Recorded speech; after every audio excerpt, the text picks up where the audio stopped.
is he the GOAT? Now, I know there's going to be a lot of pushback on this because, hey, that's a steroid user, man. The guy's been caught performance-enhancing drugs. Or, hey, look at all the issues he's had outside the octagon. Okay, let's unpack this properly. One, Bones Jones, they say, by the new testing mandates and thresholds, that all those previous tests where he was positive would now be negative. Y'all still pushing back? Ooh, didn't know that, huh? Did my research. And then we can't do anything about those well-documented issues of character issues with Jon Bones Jones. I get it. But has that ever kept anybody else from being called the GOAT or at least a Hall of Famer and considered on the Mount Rushmore? Y'all know the names. I don't even want to put somebody through the ringer right now. But of course, it's not a disqualifier. Maybe it's not the most likable trait about them or attribute, but it's not a disqualifier. What did we see in that fight?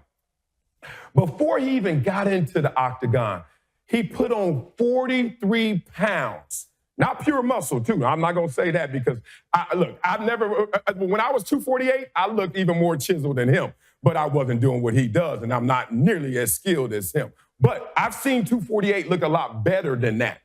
But he still put on 43 pounds of muscle after a 3-year layoff and went in there with the full intention to become heavyweight champion of the world.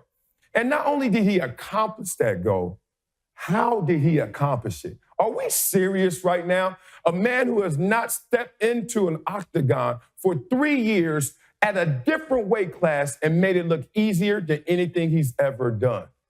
I mean, in the moment, I was hydrated, can't lie, and I just had to say it because, hydration ain't nothing but truth serum, right? You're going to tell the truth when you live. And I was just like, the dude is the GOAT. And if y'all don't believe me, rewatch that fight. It won't be long, and you'll realize who's going to beat him. I can hear y'all right now. Francis Ngannou, that's the one. Well, one, he's not even in the UFC right now. But I can see Dana White right now, the promoter he is, rubbing those palms together like, I got to make this happen. Talking about a mega fight, that will be next level. So I'm looking at this as like we know inevitably it's going to end up being those two guys. Obviously, stops along the way for Bones Jones to get there. Maybe a Miocic, right? Other than that, we're going to see a super mega heavyweight fight. Maybe by the end of this year. Certainly, I think by next year. But Bones Jones, for me, despite all his indiscretions and issues, and I got a chance to interview him so many times that it felt like we had a relationship. We were cool. And 5-10 years ago, he was talking about being heavyweight champion of the world. Years ago, he was talking about he wanted to be a pure boxer.